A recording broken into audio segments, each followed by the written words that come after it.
गांव का नाम था सोनपुर। ये गांव चारों तरफ हरे भरे खेतों से घिरा हुआ था। सुबह होते ही पक्षियों की चहचहाहट, बैलों की घंटियों की आवाज और मिट्टी की सोंधी खुशबू पूरे गांव को जगा देती थी। इसी गांव में रहता था एक ईमानदार और मेहनती किसान, रामदीन। रामदीन के पास ज्यादा जमीन नहीं थी, बस 2 बीघा खेत और एक पुराना सा कच्चा घर। परिवार में उसकी पत्नी सीता, बूढ़ी माँ और 2 छोटे बच्चे थे। गरीबी उनके घर की स्थायी मेहमान थी, लेकिन रामदीन के चेहरे पर कभी शिकायत नहीं दिखती थी। रामदीन मानता था कि मिट्टी कभी धोखा नहीं देती, बस उसे समझना आना चाहिए। हर सुबह वह सूरज उगने से पहले उठता, माँ के पैर छूता, खेत की ओर निकल जाता। हल चलाते समय वह मिट्टी से बातें करता, जैसे वह उसकी अपनी माँ हो। सूखा और संघर्ष। एक साल गांव में भयानक सूखा पड़ा। बारिश समय पर नहीं हुई। खेतों की दरारें किसान के दिल की दरारों जैसी लगने लगीं। आसपास के कई किसान हिम्मत हार चुके थे। कोई शहर चला गया तो कोई कर्ज में डूब गया। रामदीन के पास भी पैसे नहीं थे। बीज खरीदने के लिए उसने साहूकार से कर्ज लिया। साहूकार लालची था और ऊंचा ब्याज लेता था, लेकिन मजबूरी में रामदीन को मानना पड़ा। सीता ने एक रात कहा, अगर इस बार भी फसल नहीं हुई तो हम क्या करेंगे?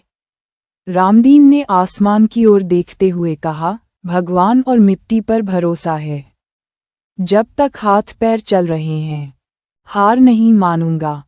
एक बूढ़े साधु की सीख। एक दिन खेत में काम करते समय रामदीन को एक बूढ़े साधु मिले।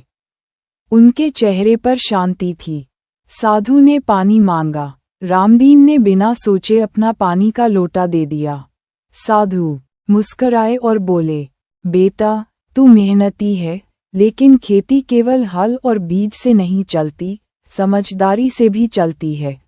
उन्होंने रामदीन को मिश्रित खेती, कम पानी वाली फसलें और जैविक खाद के बारे में बताया। ये सब बातें रामदीन के लिए नई थीं। साधु ने जाते जाते कहा, अगर नीयत साफ हो तो मिट्टी भी सोना उगलती है। नई शुरुआत। रामदीन ने तय किया कि वह इस बार अलग तरीका अपनाएगा। उसने बाजरा, मूंग और सब्जियां एक साथ उगाईं, गोबर और पत्तों से जैविक खाद बनाई, पानी की एक एक बूंद बचाई। गांव के लोग उस पर हंसते थे, अरे रामदीन पागल हो गया है, खेती ऐसे थोड़ी होती है। लेकिन रामदीन चुपचाप मेहनत करता रहा। मेहनत का फल। कुछ महीनों बाद हल्की बारिश हुई। जहां बाकी खेत सूखे थे, वहीं रामदीन के खेत में हरियाली दिखाई देने लगी। पौधे मजबूत थे, फसल अच्छी थी। जब कटाई का समय आया, रामदीन की आंखों में आंसू थे, खुशी के आंसू। उसकी फसल गांव में सबसे अच्छी थी। उसने कर्ज चुका दिया, बच्चों के लिए किताबें खरीदी और माँ के लिए दवाई। सीता की आंखों में भी अब चिंता की जगह सुकून था। गांव की सोच बदली। अब वही लोग जो रामदीन का मजाक उड़ाते थे, उससे सलाह लेने आने लगे। रामदीन ने किसी को मना नहीं किया। उसने सबको वही सिखाया जो उसने सीखा था। धीरे धीरे सोनपुर गांव बदलने लगा। किसान जागरूक होने लगे, कर्ज कम हुआ, आत्मविश्वास बढ़ा। एक दिन गांव के स्कूल में बच्चों से पूछा गया, तुम बड़े होकर क्या बनना चाहते हो? एक बच्चे ने गर्व से कहा, मैं रामदीन काका जैसा किसान बनना चाहता हूँ। कहानी की सीख। रामदीन समझ गया था कि असली अमीरी पैसे में नहीं, सम्मान और आत्मसम्मान में होती है। उसने साबित कर दिया कि किसान सिर्फ अन्नदाता ही नहीं, बल्कि समाज का मार्गदर्शक भी हो सकता है। आज भी जब सूरज सोनपुर के खेतों पर उगता है, तो मिट्टी की खुशबू के साथ रामदीन की मेहनत और उम्मीद की कहानी हवा में तैरती है। बहुत समय पहले की बात है, जब धरती पर कुछ ऐसे वन हुआ करते थे जहां आज के समय जैसे नियम नहीं चलते थे। उन वनों में पेड़ बोलते थे, नदियां गुनगुनाती थीं और हवा में जादू घुला रहता था। ऐसा ही एक रहस्यमयी वन था, नीलकंठ वन। नीलकंठ वन कोई साधारण जंगल नहीं था। ये जंगल केवल उन्हीं को दिखाई देता था जिनके मन में लालच नहीं, बल्कि सच्ची जिज्ञासा और करुणा होती थी। कहते हैं, जो भी गलत इरादे से उस जंगल में घुसने की कोशिश करता, रास्ता खुद ही बदल जाता और वह व्यक्ति घंटों घूमकर वहीं पहुंच जाता जहां से चला था। अनया, एक साधारण लड़की। नीलकंठ वन के पास बसे छोटे से गांव चंद्रपुर में एक लड़की रहती थी, अनया। उम्र मुश्किल से 16 साल, आंखों में सपने और दिल में सवाल। अनया कोई राजकुमारी नहीं थी, न ही उसके पास कोई जादुई शक्ति थी। वह एक साधारण कुम्हार की बेटी थी, जो मिट्टी के दिए और घड़े बनाकर अपना जीवन चलाता था। अनया की मां का देहांत उसे बहुत छोटी उम्र में हो गया था। तब से वह अपने पिता की मदद करती, घर संभालती और खाली समय में कहानियां सुनती। उसे सबसे ज्यादा रुचि पुराने किस्सों में थी, खासकर उन कहानियों में जिनमें जादू, परी, समय और भाग्य का जिक्र होता था। गांव के बुजुर्ग अक्सर कहते, नीलकंठ वन में एक जादुई दीपक है जो समय को बदल सकता है, पर फिर तुरंत जोड़ देते, लेकिन जो उसे ढूंढने गया वह कभी लौटकर नहीं आया। अनया इन बातों को डर से नहीं, आश्चर्य से सुनती थी। 2. पिता की बीमारी और मजबूरी। एक साल गांव में भयंकर सूखा पड़ा। मिट्टी सूख गई, कुम्हार का काम ठप हो गया। अनया के पिता बीमार रहने लगे।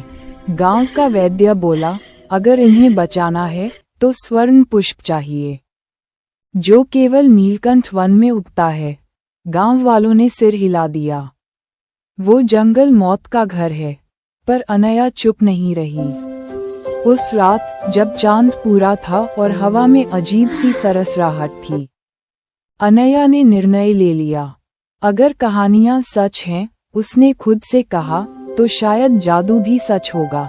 3. नीलकंठ वन का प्रवेश द्वार। सुबह होते ही अनया अकेली निकल पड़ी। गांव से बाहर जाते ही रास्ता धुंधला होने लगा। पेड़ घने होते गए, हवा ठंडी हो गई और अचानक उसके सामने एक विशाल नीले रंग का वृक्ष खड़ा था। उसकी छाल चमक रही थी। वृक्ष से आवाज आई, क्यों आए हो मानव कन्या?